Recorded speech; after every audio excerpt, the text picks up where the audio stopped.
앞선 실습에서 우리는 스케일 피처 엔지니어링을 적용한 다음에 선형 회귀 분석했던 결과 사실 그 효과가 좋다고 하기도 뭐하고 안 좋다고 하기도 굉장히 뭐했습니다. 즉 예측 성능은 100%였지만 사용할 수 있는 가중치 변수가 적었고 잔차가 화이트 노이즈가 아니었습니다. 그래서 추가적인 내용으로 우리가 왜 그런 결과가 나왔습니까? 결국 우리가 시계열 전처리를 잘못하고 있었다 라고 했습니다. 그래서 시간 현싱을 좀 더 현실성 있게 반영해야 하고, 그리고 스케일링 조정, 그리고 다중 공선성을 제거를 함으로써 앞서 있었던 이슈를 한번 해결해 보려고 합니다. 그 실습 내용을 지금부터 다루도록 하겠습니다. 자, 앞서 이론적으로 배웠던 시계열 데이터 분석 과정을 다시 한번 정리해 보았습니다. 이 내용 결과 데이터 전처리를 통해서 먼저 시계열 피처를 생성합니다. 그런 다음에 종속 변수와 독립 변수, 트레인 테스트를 분할합니다. 이렇게 하면 된다고 했습니까? 안 됩니다. 시계열 데이터 전처리는 머신러닝 관점처럼 전처리를 한 다음에 랜덤하게 분할하는 게 아닙니다. 기본적으로 과거와 미래를 분할할 때 랜덤성 없이 시간축으로 구분하기 때문에 미래의 데이터를 전처리할 수가 없습니다.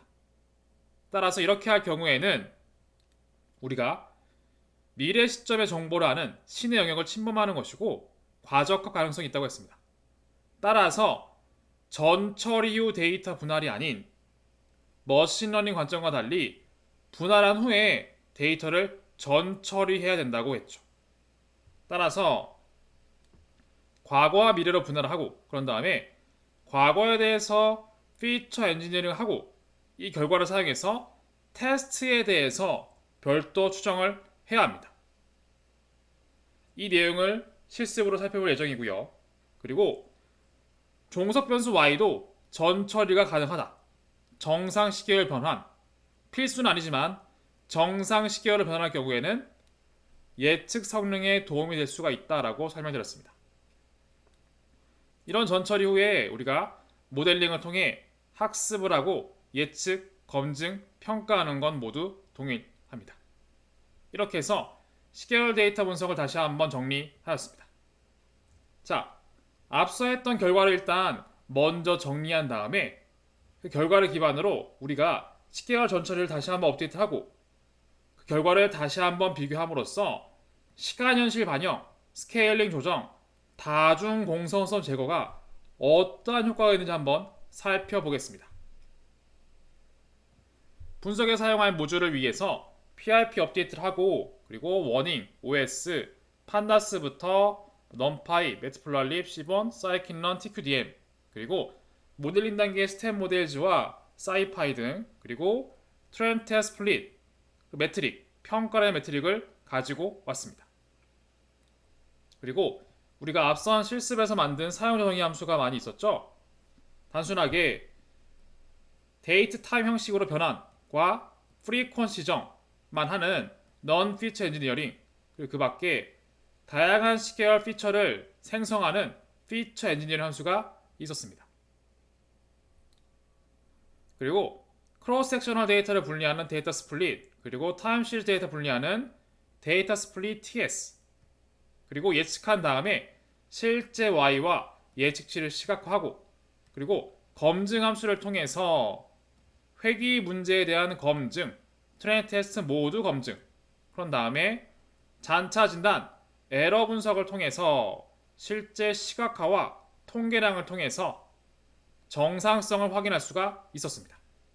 이렇게 사용 정의 함수를 호출합니다. 그런 다음에 베이스 분석 결과를 확인하기 위해서 혹시 여러분들이 콜앱으로 진행하신다면 다음 셀을 주석을 푼 다음에 데이터를 불러오시기 바랍니다. 그런 다음에 아래 내용에서 이 데이터 로딩 부분만 사용하지 마시고 그 아랫부분을 이어서 진행하시면 됩니다. 그래서 3.1에는 전처리를 반영하지 않았던 분석 결과입니다. 생각 안 나실까봐 다시 한번 설명드리면 정확성은 R스퀘어는 63.8, F검정은 유의하고 대부분 변수가 T검정상 효과가 있다고 합니다. 잔차는 정규분포에 가깝네요. 그런데 트레인 테스트 예측 성능이 매우 낮은 걸 확인할 수가 있고 실제로 MA, MS, MAP가 성능이 낮은 걸 확인할 수가 있습니다. 트레인 데이터의 잔차는 정규분포에 가깝긴 하나 시간의 흐름에 따라서 분산이 커지는 경향이 있죠.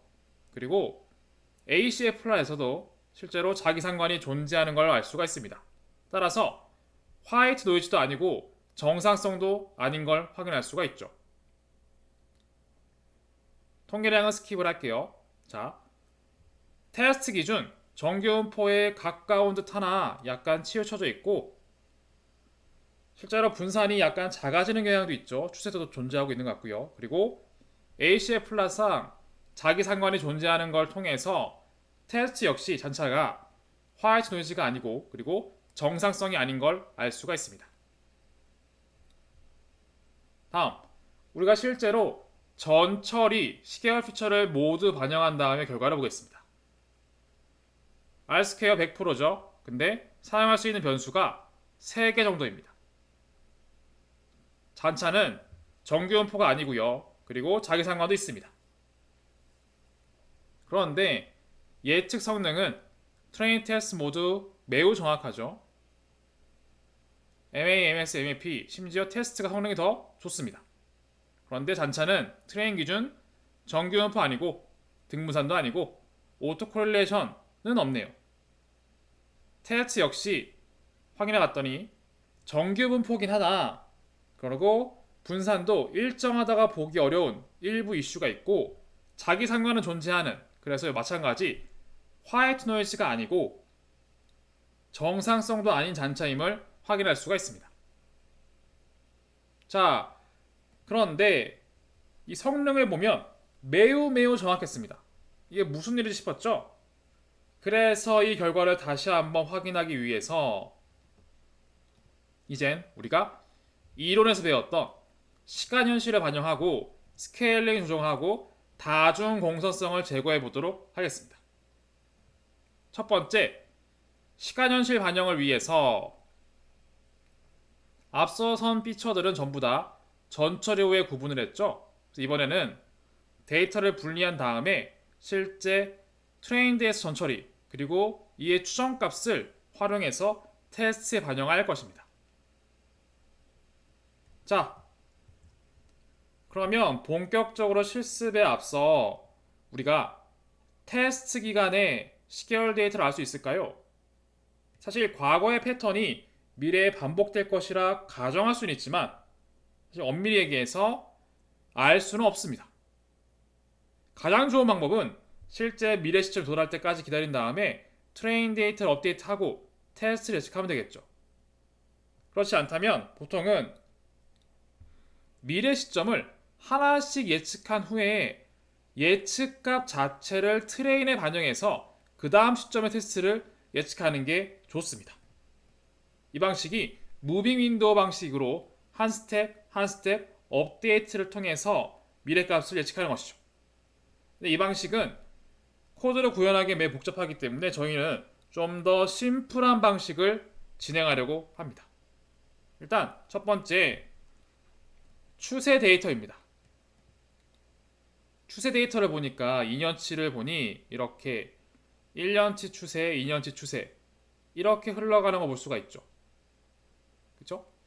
실제 트레인의 추세를 보면 1년 6개월 이만큼을 잘라서 이런 추세가 생성이 되고 테스트는 나머지 6개월 추세입니다.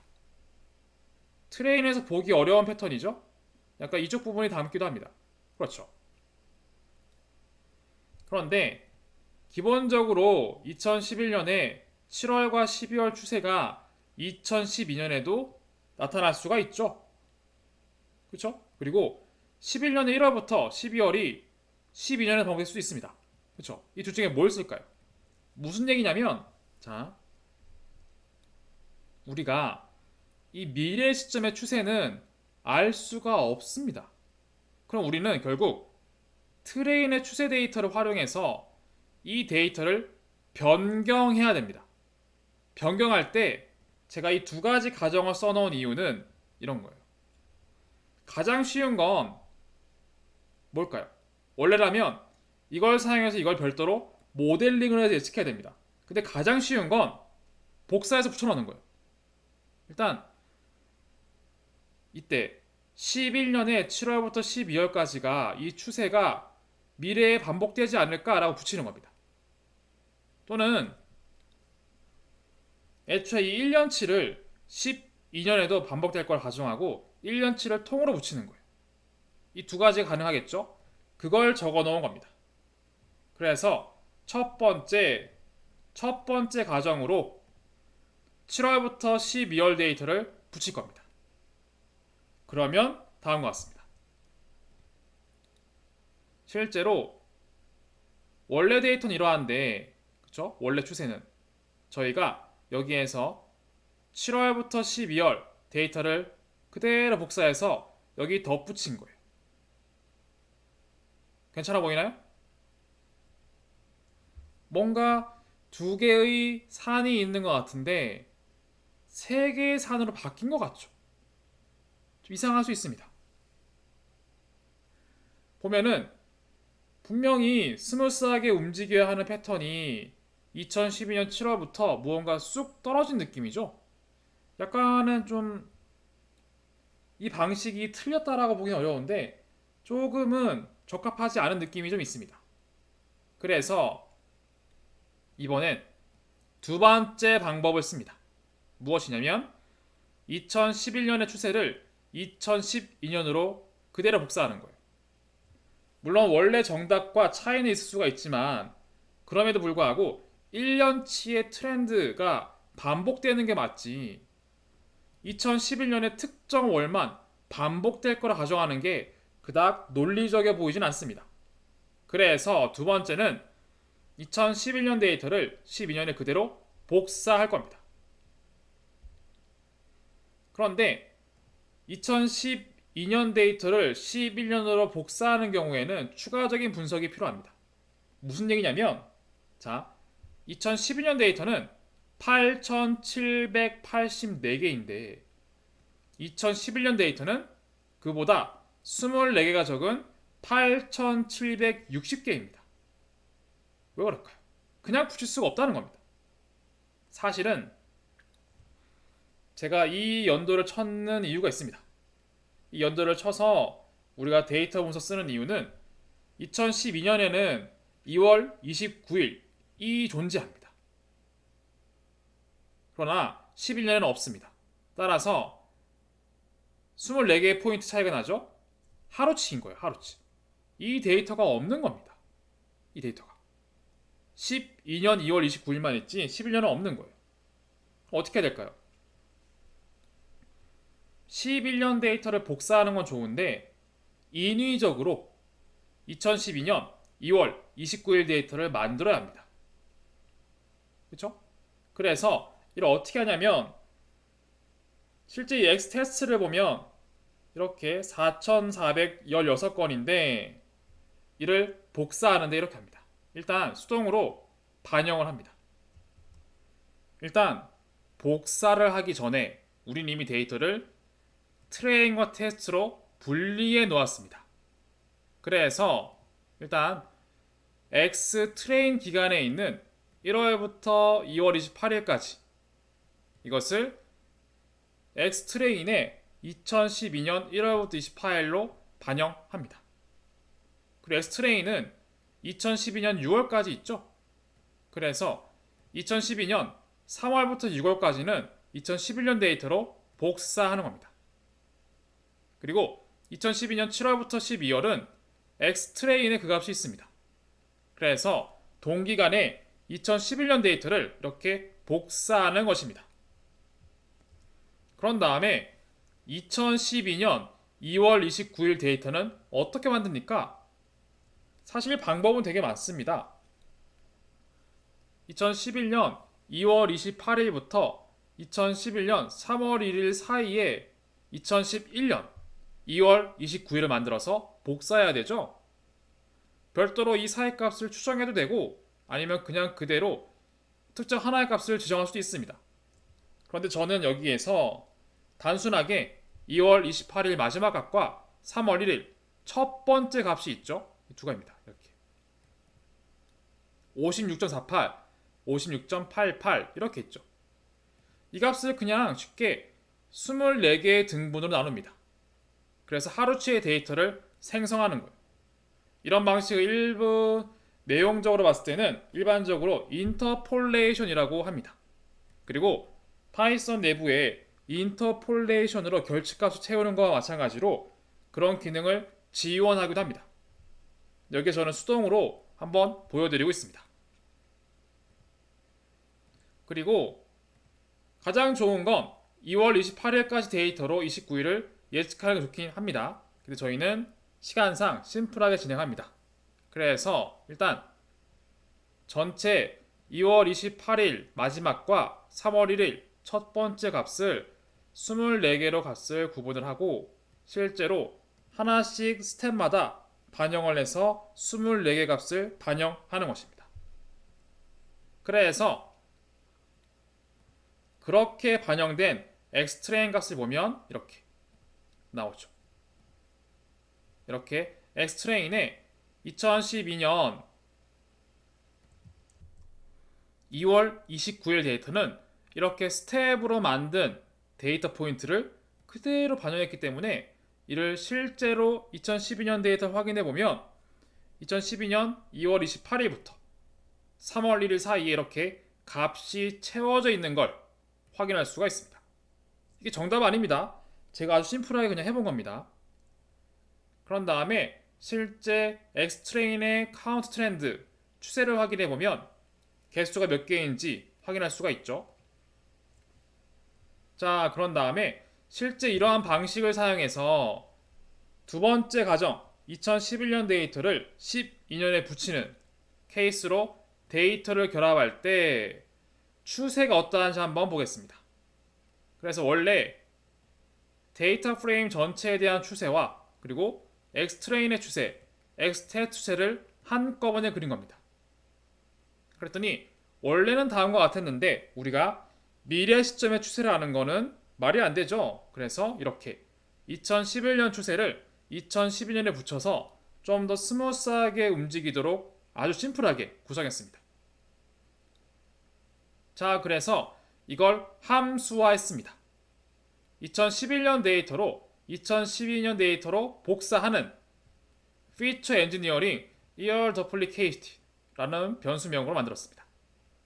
왜 만들었냐면 단순히 카운트 트렌드만 필요한 게 아니라 우리가 이런 방식으로 피처 엔지니어링 한 게 매우 많습니다. 카운트 계절성, 그리고 카운트 데이, 카운트 위크, 카운트 디프 이 5개의 변수는 미래 시점을 안다고 가정하고 전처리 후에 데이터 분할을 했습니다. 그래서 이렇게 만든 함수를 사용해서 이 함수에다가 원래의 xtrain 데이터, xtest 데이터 반영하고 타겟을 넣어주면 2011년 데이터를 2012년 데이터로 복사하도록 만들어 놓았습니다. 당연히 29일 데이터까지 같이 만드는 걸 넣어놨습니다. 따라서 count diff 역시 원래는 이렇게 2011년, 12년 이런 차분값이 달랐는데 미래 시점의 차분을 알 수 없기 때문에 11년, 12년을 붙여 놓았습니다. 자, 다음 이번에는 count leg 1, count leg 2입니다. 지연값이죠. 이건 어떻게 처리할까요? 사실 이게 그렇게까지 중요한 건 아닐 수는 있습니다. 일단 지금 보시면 우리가 count leg xtest를 봤을 때 xtest에서 count leg는 일부가 넘어온 값이라고 볼 수가 있습니다.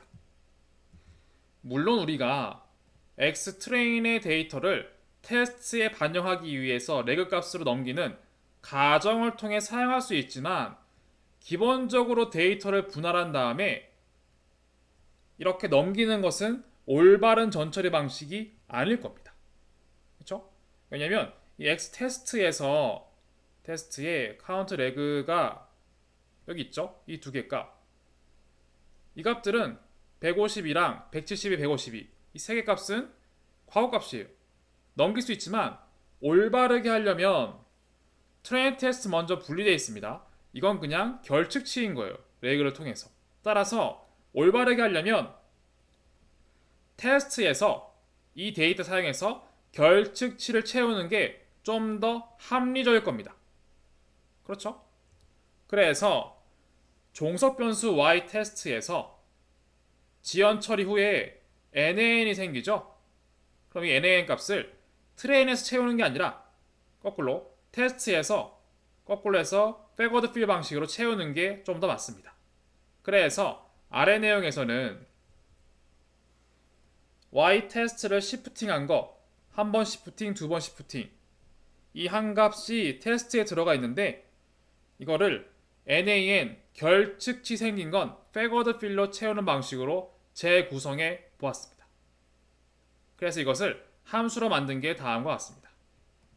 Feature Engineering Reg Modified 함수 만들어서 이 두 개의 변수에 대해서는 트레인 데이터의 값을 테스트에 주는 게 아니라 테스트를 시프팅 시킨 다음에 결측치를 백워드 방식으로 채우게 구성해 놓았습니다. 그래서 결과를 시각화하면 사실 두 개의 포인트 정도만 핸들링 하기 때문에 그래프상 크게 차이가 나타나지는 않습니다.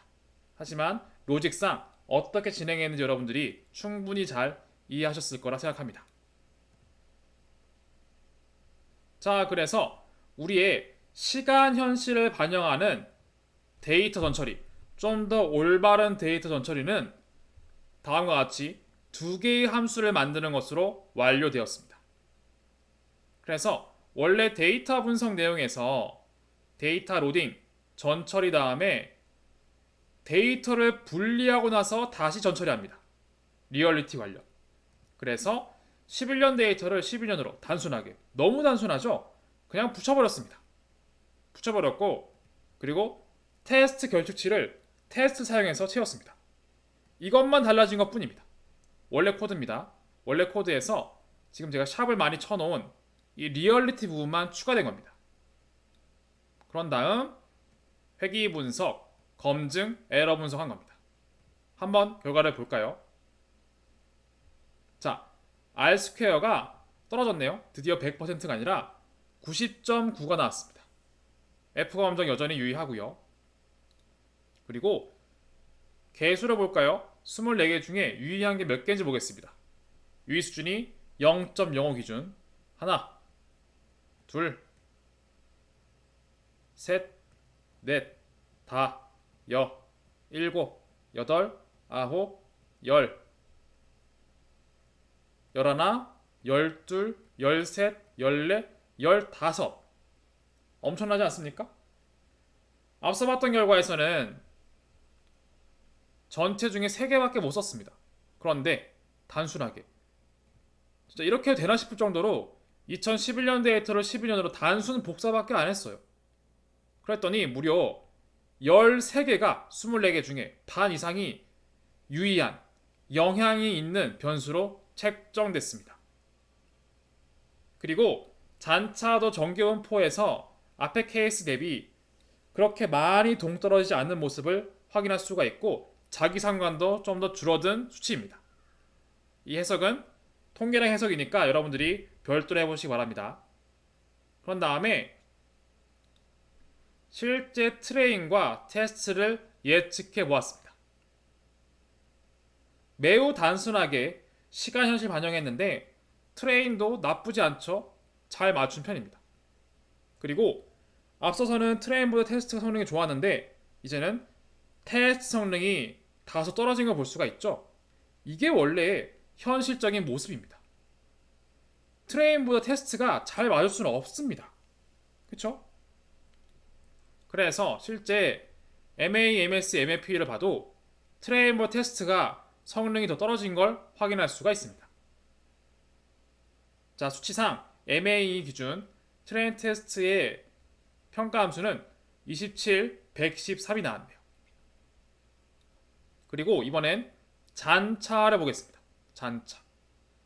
트레인 데이터 단차는 정규 분포는 아닌 것 같죠? 삐죽 튀어나와 있죠?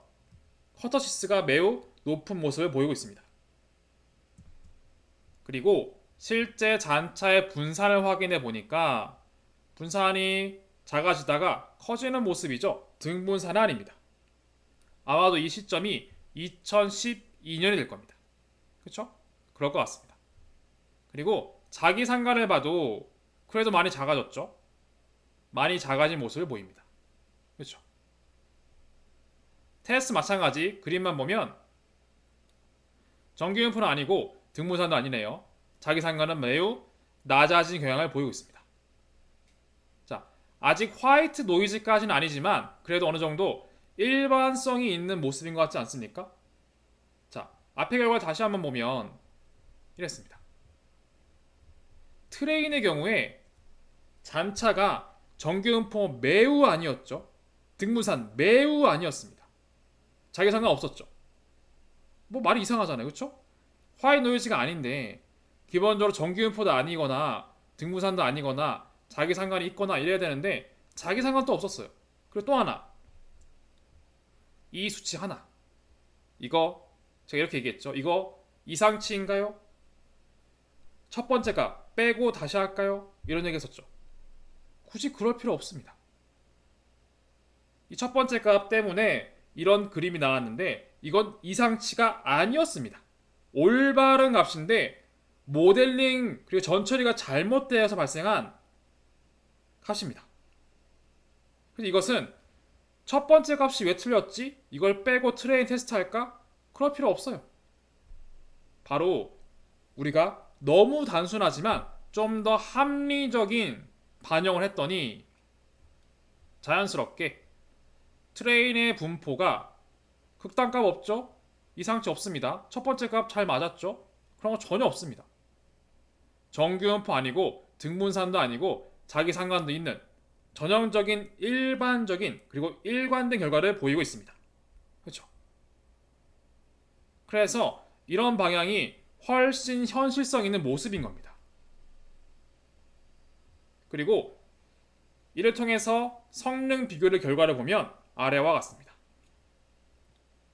아무것도 전 처리하지 않았을 때 MA는 103과 150이 나왔고 전 처리를 신의 영역까지 다 알고 있다 가져갔을 때는 MA가 100%가 나왔죠? 말이 안 됩니다. 그런데 지금 리얼리티까지 반영한 스코어를 봤을 때는 이렇게 나왔죠. 27, 113. 이 가운데 건 쓰면 안 되고 첫 번째 거와 비교했을 때 업데이트를 확인해 보면 트레인은 거의 4분의 1로 줄었고 테스트도 거의 3분의 2 정도로 크게 감소했습니다. 성능이 좋아졌죠. 트레인 테스트 모두 감소했습니다. 우리가 시간 현실 반영을 별것도 안 했죠. 별도 추천한 것도 아닙니다. 그냥 11년 데이터를 12년에 붙였어요. 그런데도 불구하고 트레인 테스트 성능이 매우 좋아진 걸 볼 수가 있습니다. 그렇죠? 이렇게 해서 우리가 기본적으로 전 처리한 후에 데이터를 분리하는 것 그럼 안 된다고 했죠? 어떠한 방식이든 쉬운 방식이라 하더라도 데이터를 분리한 다음에 전 처리를 하면 이렇게 성능이 좋아지는 걸 알 수가 있습니다. 자, 다음은 스케일 조정입니다. 이거 뭐 간단하니까 빠르게 소개해드리면 실제 트레인 데이터의 범위를 확인해보고 우리가 실제 여기에서 사이키넌의 프리프로세싱 함수를 가지고 와서 민맥 스케일러를 쓰겠습니다.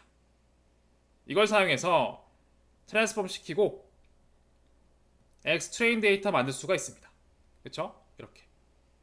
따라서 관련 내용을 정리하면 스케일러 선택, 트레인 학습, 학습된 걸 사용해서 테스트에 적용하는 것이죠. 그렇죠? 그런 다음에 변환된 최종 데이터를 확인하고 그럼 통계량도 확인할 수가 있죠. 통계량 확인한 다음에 우리의 코드는 다음과 같습니다. 스케일링을 실행해주는 피처 엔지니어링 스케일링 함수를 별도로 만들었습니다. 그러면 우리의 코드는 원래 코드에서 이렇게 한 줄만 추가될 뿐입니다. 데이터 로딩, 전 처리한 다음에 데이터 먼저 분리, 그리고 피처 엔지니어링, 그리고 스케일링 한 다음에 모델링, 선형외계 분석, 분석 검증, 에러 분석. 그렇죠? 자, 확인해 보면 자, 스케일링만 했는데 R 스퀘어 올라갔죠? 앞서 90.9였습니다. 90.9였었는데 95.7로 상승했습니다. 자, 유의한 변수 개수 볼까요? 하나, 둘, 셋, 넷, 다섯, 여섯, 일곱, 여덟, 아홉, 열, 열하나, 열둘, 열세, 열네, 열다, 열여섯. 심지어 유의한 변수의 개수도 증가했습니다. 단 한 줄 덕분에. 그쵸? 잔차는 비슷한 것 같습니다. 자, 성능 보면 트레인 테스트. 트레인 잘 맞고 어느 정도, 테스트는 트레인보다 잘 맞지 않습니다. 이게 맞는 거죠. 수치 27, 113 큰 차이 없는 것 같네요. 트레인 잔차 정규음파 아니고 등분산 아니고 자기상관 있습니다. 테스트 정규음파 아니고 등분산 아니고 자기상관 있습니다. 이 결과를 비교하면 아래와 같습니다. 자, 두 번째 거 빼고 앞서 봤던 시간현실 반영의 MAE 결과가 27.79였는데 27.18로 성능이 향상됐습니다. 물론 큰 수치는 아니지만 성능이 단순히 스케일링 그 한 줄만 넣었는데 성능이 좋아졌습니다. 그렇죠? 스케일링 괜히 하는 게 아닙니다. 스케일링이 분명히 도움이 됩니다. 또한 테스트 기준 113.99가 113.06으로 성능이 좋아졌습니다. 그렇죠? 성능 좋아졌습니다. 따라서 시간현실 반영뿐만 아니라 스케일링까지 하면 성능이 좋아지는 걸 확인할 수가 있습니다. 다음 마지막으로 다중공선성을 제고해 보도록 하겠습니다. 본 실습에서는 VIF를 사용해서 한번 독립성이 높은 변수를 추출하여 반영할 예정입니다. 자, 일단 트레인 데이터 기초 통계 확인해 보고요. 상관성을 통해서 X끼리 진짜 다중공선성이 있는지 한번 확인해 보았습니다. 지금 결과 보시면 템프 어템프 100%죠? 그 밖에 카운트 데이와 카운트 위크 이거랑 그리고 템프 어템프 매우 높습니다. 이것도 있네요. 트렌드와 카운트 데이 위크 매우 높죠? 높은 수치 많습니다. 먼스와 시즌 관련성 높죠? 상관성이 높은 게 많이 보입니다. X끼리. 그쵸? 이런 것도 확인할 수가 있습니다. 자, 그래서 우리는 독립변수 사이에 다중 공선성이 있구나 라는 걸 인지를 했고 이를 제거하기 위해서 VIF를 쓸 겁니다. Variance Inflation Factor. 자, 어떻게 씁니까? 저만 올라가면 스태츠 모델즈 스태츠 아래 아웃라이어 인플루언스 모듈이 있습니다. 이 안에 Variance Inflation Factor가 있습니다. 이를 그대로 사용하면 되는데 Variance Inflation Factor에서 전체 X를 넣어줍니다. 그런 다음에 이 X 데이터 중에 몇 번째 값을 Y로 쓸 것인지 정해주면 끝입니다. 이해되시죠? X가 원래 이렇게 되어 있는데 0, 1, 2, 3, 4 다 넘버링이 되어 있어요. 그래서 여기에서 Variance Influence Factor에서 전체 X에서 1이라고 넣으면 첫 번째 값인 할리데이를 Y로 쓰고 나머지 변수는 모두 X로 쓰는 겁니다. 그런 다음에 R2가 나오죠. 그 R2 사용해서 VIF 인덱스 수치를 이렇게 출력해 주는 것입니다. 아주 간단하죠? 그래서 VIF 수치가 낮을수록 독립성이 높은 변수다 라고 했죠. 그렇습니다. 그래서 이러한 방식을 반복문을 통해서 한 번에 끝낼 수 있습니다. X트레인의 쉐입 몇 개의 변수인지 확인하고 그 변수를 하나씩 넣어서 그 i 값을 베리언스 인플레이션 팩터의 인덱스 위치, y 값을 쓸 위치에 넘겨줍니다. 그래서 0번째, 1번째, 2번째 이렇게 쭉 VIF가 모든 변수에 대해서 다 실행한 다음에 출력한 겁니다. 앞서 봤던 두 번째 변수를 y로 쓴 결과 1.06이 1.60 여기에 들어가 있죠.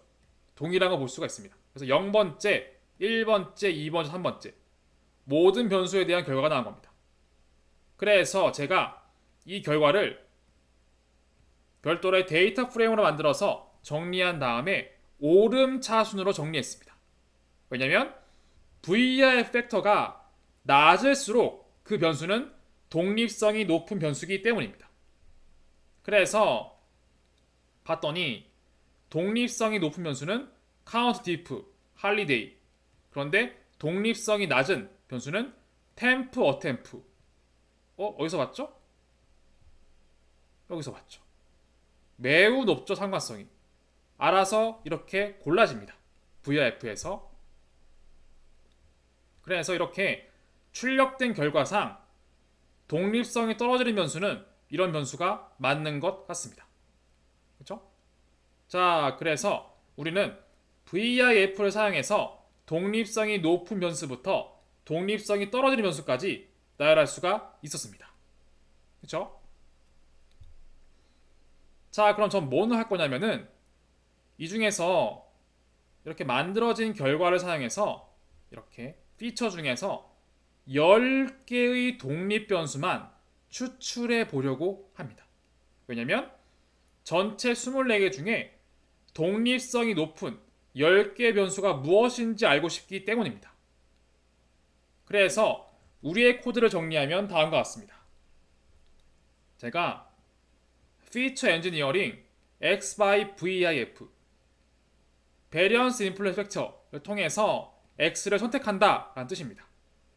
그래서 이 함수를 사용해서 우리의 코드는 제가 하나 추가했는데 이렇게 되어 있습니다. 자, 스케일링과 똑같은데 모델링은 여기에 있죠. 그런데 제가 여기서 앞에서는 10개만 선택해 보았다고 했죠. 근데 몇 개가 효과가 좋을지 모르잖아요. 그럼 어떻게 해야 되죠? 다 해보는 겁니다. 1개부터 2개, 3개, 4개, 24개까지. 그래서 반복문을 통해서 이렇게 베리언스 인플레이션 팩터를 통해서 가장 독립성이 높은 변수를 1개만 추출 또는 i가 2일 때는 2개만 추출 이렇게 변수명을 출력하도록 함수명을 만들어 놓았습니다. 그렇죠?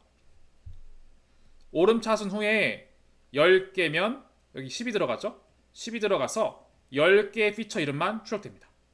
1개면 1개가 들어가서 1개의 변수만 출력됩니다.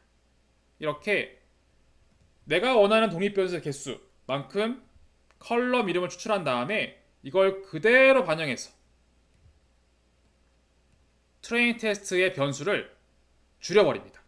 그리고 그걸 사용해서 회귀 분석, 검증한 겁니다. 그래서 이거를 모든 변수의 개수 다 해보는 거예요. 그 결과 아래와 같습니다. 13초밖에 안 걸립니다. 자, 이건 뭐냐면 MA, MSE, MAP 결과를 트레인 데이터에 대해서 테스트에 대해서 그린 거예요. 그 X축은 실제로 독립 변수의 개수입니다.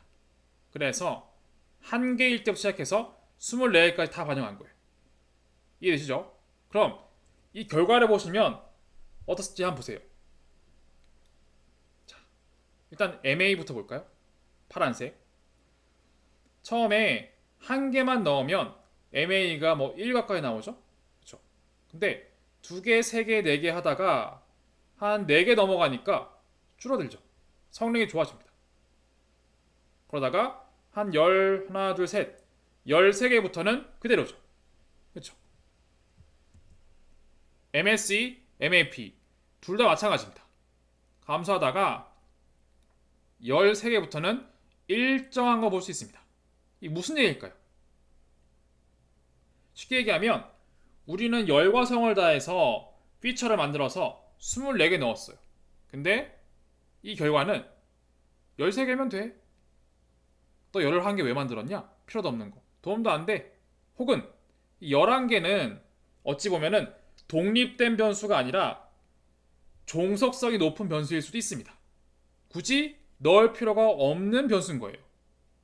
그렇죠? 우리가 열과 성을 다해 전처리 만들고 꼭 그렇지 않더라도 열과 성을 다해 빅데이터 만들면 뭐합니까? 빅데이터가 변수가 100개 있어도 그 100개가 독립적인 100개가 아닌 이상 불필요한 데이터가 분명히 있습니다. 자, 한 걸음 더 나아가서 우리는 트레인보다 테스트 성능이 훨씬 중요하죠. 근데 이게 웬걸? 트레인은 13개일 때가 성능이 제일 좋았죠. 근데 테스트는 오히려 12개일 때가 성능이 더 좋다고 합니다. 그렇죠? 물론 MAE랑 MSE 기준입니다. 그렇죠?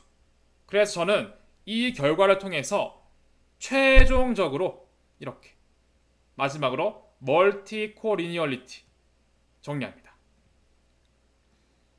전체 24개 중에서 나는 12개의 변수만 쓸게. 이 변수에 대해서 데이터를 다시 한번 정리를 해서 그 다음에 회귀 분석을 할게 라는 뜻입니다.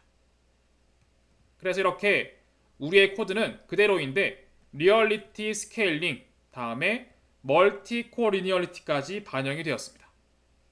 자, 결과를 보면 다음과 같습니다.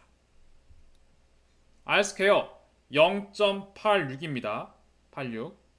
그랬는데 변수는 12개밖에 안 되지만 무려 12개 중에 11개가 T검정 결과 매우 유의한 걸로 나왔죠. 그렇죠? 그리고 심지어 커터시스, 스퀘니스, 잔차가 정규분포에 더욱 가까워진 것도 볼 수가 있습니다. 자, 실제로 보면 트레인, 테스트, 예측 성능 트레인 잘 맞고 테스트 안 맞죠? 다소. 그리고 수치상 60과 99가 나왔습니다. 그렇죠? 트레인 잔차 정규분포에 훨씬 가까워졌고 분산 동일하다가 증가하는 경향이 있지만 그래도 앞에 봤던 결과처럼 이렇게 갑자기 분산이 확 커지진 않죠. 그렇죠? 그렇지 않고 훨씬 안정적으로 분산이 변화가 줄어든 경향이 있습니다. 그리고 자기 상관도 많이 줄어들었습니다. 테스트 마찬가지 정규분포에 매우 가까워지고 등분산까지는 아니지만 그래도 분산의 차이가 매우 줄어들었고 자기 상관도 매우 줄어들었습니다. 자, 이 통계량은 건너뛰고요. 결과를 한번 비교해 볼게요. 결과. 자, 최종적으로 전처리 결과에 따른 성능을 비교합니다. 아무것도 안 했을 때 그리고 과적합 됐을 때 리얼리티만 했을 때 스케일링까지 했을 때 다중 공선성을 제거했을 때 자, 우리가 스케일링까지 봤을 때 27과 113이었죠. 근데 다중 공선성을 제거하고 나니까 어떻게 했죠? 트레인은 성능이 안 좋아졌습니다. 반면 테스트는 성능이 더욱 좋아졌습니다. 이게 무엇이죠? 과적합의 뜻은 테스트가 안 맞고 트레인이 잘 맞는 게 과적합이죠. 그런데 반대로 트레인이 안 맞고 테스트가 잘 맞아요. 즉 그만큼 과적합이 줄어든 거죠. 그렇죠. 이렇게 성능이 좋아졌을 뿐만 아니라 트레인 테스트 성능이 굳이 수치 비교하기 애매하긴 하지만 27, 113 거의 4배 차이죠. 근데 거의 매우 비슷해졌습니다. 그만큼 과적합이 줄어든 거죠. 자, 과적합이 줄어들었다. 뭐와 동치죠? 다중 공선성이 줄어들었다. 또 뭐와 동치죠? 컨디션 넘버. 어떻게 되었다? 나아졌다. 그쵸? 조건수가 나아졌다 라는 뜻입니다. 볼까요? 저만 가면은 컨디션 넘버가 회귀 분석에서 여기 있었습니다. 사실은 제가 설명 안 했는데 이것이 조건수입니다. 무려 32,000이죠. 32,000. 아, 이걸 봐야겠네요. 애초에 과적합된 거 35,000입니다. 35,000. 그런데 제대로 시간 현실을 반영해서 전처리했더니 32,000으로 나아졌어요. 그쵸? 그리고 스케일링을 했더니 그대로죠. 그리고 다중 공선성을 제거했더니 32,000이 무려 1,500으로 거의 뭐 20분의 1인가요? 엄청나게 줄어든 거 볼 수가 있죠. 이 효과 때문에 조건수가 낮아지고 그만큼 다중 공선성이 줄어들고 그만큼 과적합이 줄어들어서 이렇게 성능이 좋아진 겁니다. 이해되시죠?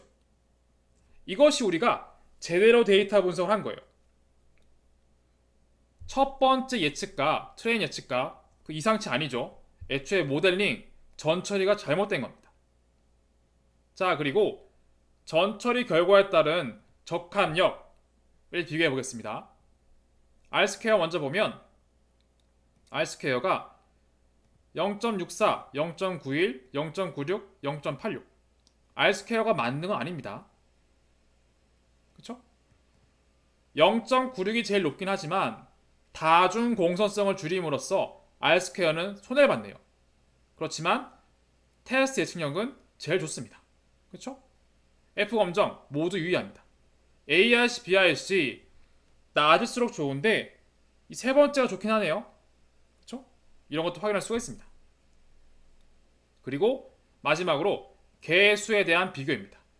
여긴 적합력이었고 코에피션트 첫 번째, 두 번째, 세 번째 맞죠?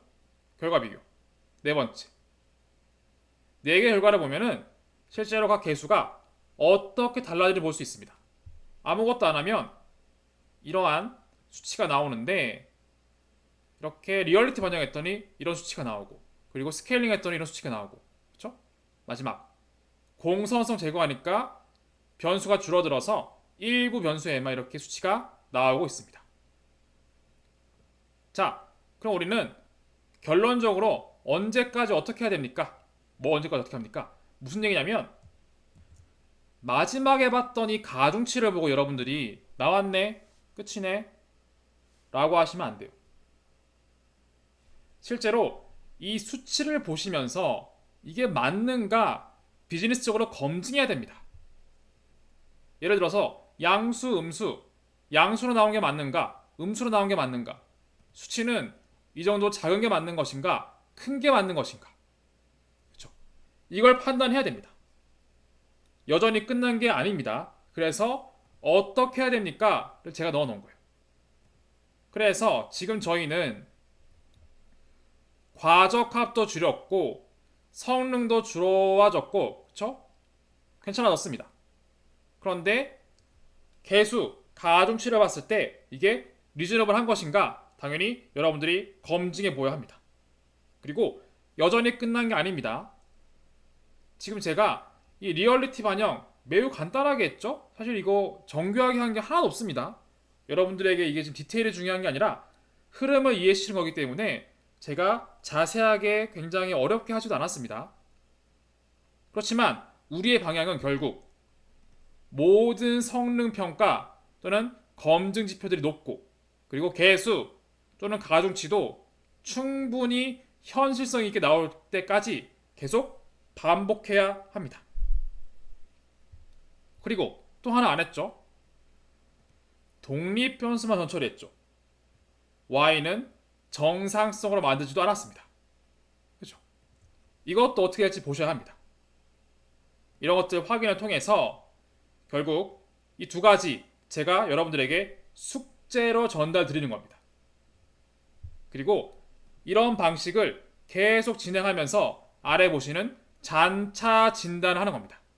이런 에러들이 최대한 화이트 노이즈 또는 정상성이 될 때까지 진행을 하고, 그리고 모든 성능 평가, 검증 지표, 그리고 가중치가 말이 될 때까지 그렇게 데이터 분석을 하셔야만 합니다. 자, 이렇게 해서 우리는 드디어 10개월 데이터를 사용해서 좀 더 제대로 정교하게 전처리 기반, 그리고 10개월 데이터 분석에서 전처리는 뭘 고려해야 되는지, 모델링에서는 무엇을 좀 더 고려해야 되는지 확인을 하고, 좀 더 현실성 있는 데이터 분석을 위해서 제대로 전처리를 했습니다. 데이터를 전처리 후에 분할이 아니라 분할 후에 전처리를 했죠. 이런 단순한 로직 하나에도 훨씬 성능이 좋아진 걸 확인할 수 있었습니다. 자, 이렇게 해서 우리는 10개월 데이터 분석의 단계를 완성할 수 있었고, 그 안에 들어있는 전처리, 모델링까지 모두 학습할 수가 있었습니다. 다음 시간부터는 10개월 알고리즘을 본격적으로 진행할 겁니다. 이제는 여러분들이 보시는 이런 데이터 분석의 단계 다 완성하셨죠? 다 완성되어 있습니다. 이제는 우리가 선형 회귀 분석이 아니라 좀 더 정교한 10개월 알고리즘을 반영해서 성능을 높여볼 겁니다. 그것만 남았습니다. 여러분들은 충실하게 10개월 데이터 분석의 모든 단계를 다 완성하셨고 하실 수가 있기 때문에 데이터 분석은 무리가 없습니다. 이제는 알고리즘 부분만 10개월 알고리즘 또는 10개월 딥러닝 이런 방식으로 업데이트함으로써 좀 더 데이터 분석의 성능을 정교하게 업데이트할 수 있을 겁니다.